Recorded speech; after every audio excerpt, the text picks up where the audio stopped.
Hi everyone. Today, I need to share something that happened to me 3 months ago. Something so absurd that when I tell people, they think I'm exaggerating. But I'm not. This is 100% real, and it completely changed my relationship with my mother-in-law forever.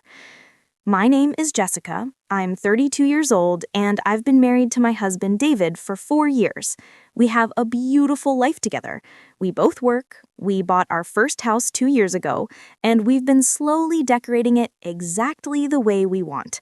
It's our sanctuary, our home. Or at least, it was. Because one day, I came home from work early and found my mother-in-law, Patricia, in my living room, surrounded by painters, furniture movers, and shopping bags. And when I asked what was happening, she smiled and said, "Now it's done right." Stay with me, because this story gets worse before it gets better. Let me give you some context. Patricia has always been intense. From the moment David introduced me to her, I could tell she had very strong opinions about everything. How David should dress, what he should eat, where he should work, who he should be friends with. And when we got married, those opinions extended to me. At first, it was small things. She'd visit and rearrange items in our kitchen. She'd comment that our furniture was too modern or too cheap looking. She'd suggest colors for our walls, styles for our curtains, even which plants we should have. David would laugh it off. "That's just how she is," he'd say. "She means well." But I wasn't so sure. When we bought our house, Patricia was, let's say, very involved. She wanted to come to every viewing, give her opinion on every property. And when we finally chose the one we loved, she said it was a good starter home. A starter home? As if our dream house was just temporary.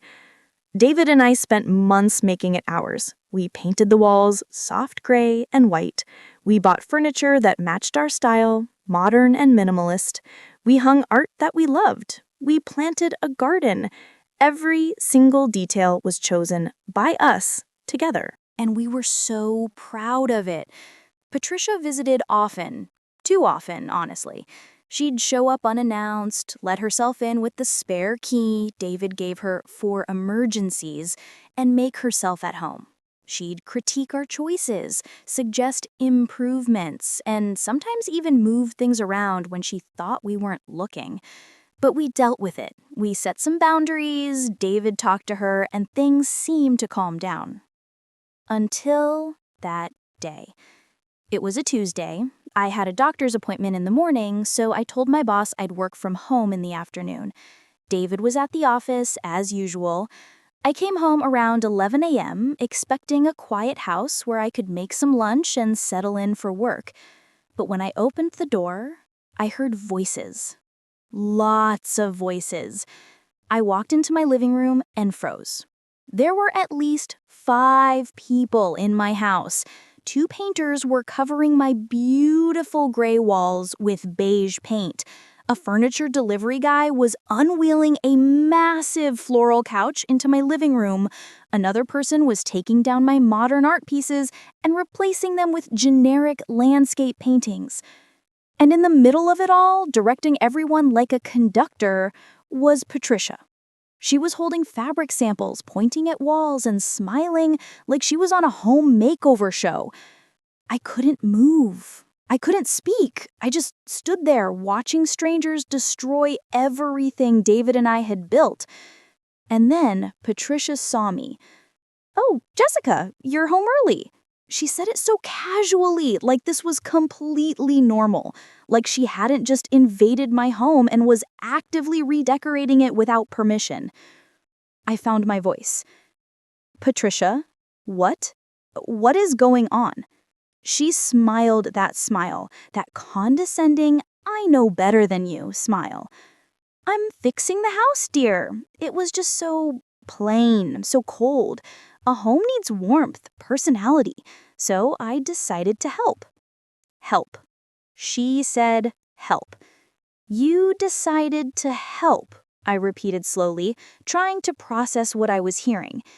You broke into my house and hired people to repaint and refurnish it to help? I didn't break in, Jessica. I have a key. And yes, I thought it was time someone took charge.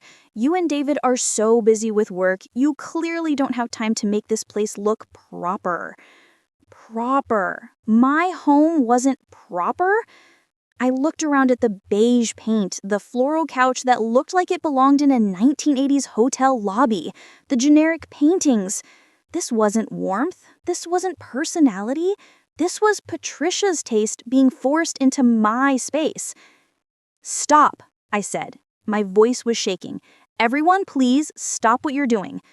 The painters paused. The delivery guy looked confused. Patricia's smile faltered. Jessica, don't be dramatic. I'm almost done here. Almost done? My voice got louder. You've painted over walls that took us weeks to choose. You've brought furniture that I never wanted. You've taken down art that David and I picked together. This is my house, Patricia. Mine and David's, not yours. Her face changed. The smile disappeared. I am David's mother. This is practically my house, too. No, I said firmly. It's not, and you need to leave, now. She laughed, actually laughed. You're being ridiculous. David will understand when he sees how much better it looks. That's when I pulled out my phone and called David.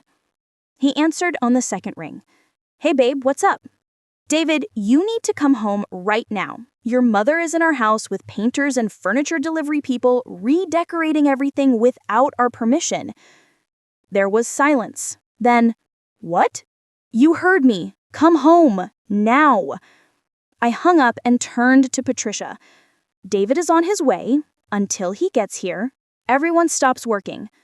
She tried to argue, tried to convince the workers to continue, but I stood my ground.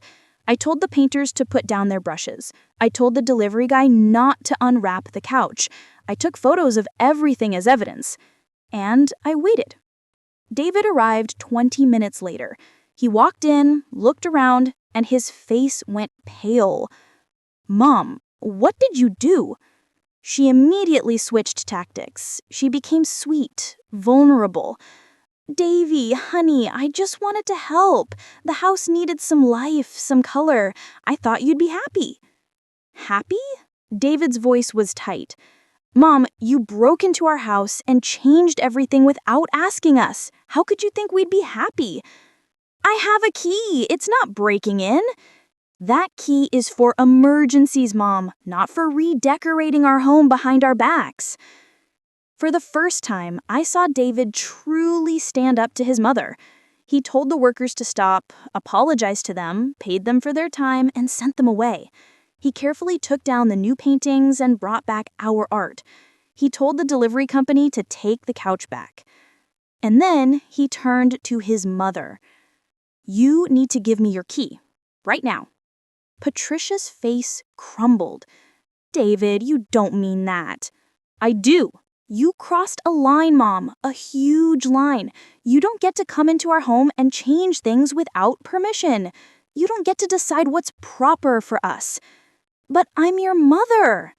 And this is our house, David's and mine, not yours. She looked at me with pure hatred. This is your fault. You turned my son against me. No, David said. You did this to yourself. She grabbed her purse, threw the key on the floor, and stormed out. She slammed the door so hard a picture frame fell off the wall. And then it was just us, standing in our half-destroyed living room, covered in paint samples and fabric swatches. David turned to me. I'm so sorry. I had no idea she would do something like this. We spent the next week fixing everything. We repainted the walls, we cleaned up, we put our home back together, piece by piece. But the damage to our relationship with Patricia was permanent. She called David repeatedly over the next few days, demanding an apology from me. When he refused, she sent angry text messages. She told family members that I was controlling and manipulative. She tried to turn David's siblings against us. But David didn't budge. He told her that unless she apologized to both of us and respected our boundaries, she wasn't welcome in our home or our lives. She never apologized. Instead, she doubled down. She told everyone who would listen that we were ungrateful, that she was just trying to help, that I was a terrible wife who isolated her son from his family. But here's what actually happened. Other family members started reaching out to us. David's sister called and said, "She did something similar to me when I first got married. I'm so glad you stood up to her." His cousin admitted that Patricia had always been controlling. Even his dad quietly told David that he was proud of him for setting boundaries. Turns out we weren't the first people Patricia had tried to control. We were just the first ones to say no. Today, 3 months later, David and I are doing great. Our home is back to being our sanctuary. The walls are gray and white again, our modern furniture is back in place, our art is hanging exactly where we want it. And Patricia, she's not in our lives anymore. She still hasn't apologized, she still thinks she was right, and we've accepted that she probably never will change. But we're okay with that, because we learned something important. You have to protect your space, your peace, and your boundaries. Even from family. Especially from family. The key she threw on the floor, we never gave her another one, and we changed the locks just to be safe. Our home is ours again, and it's gonna stay that way. So, if you're dealing with someone who doesn't respect your boundaries, who thinks they know better than you about your own life, here's my advice. Stand your ground. Set clear limits. And don't feel guilty about protecting what's yours. Thanks for listening to my story. If you've been through something similar, drop a comment below. I'd love to hear how you handled it. And if you enjoyed this, hit that like button and subscribe.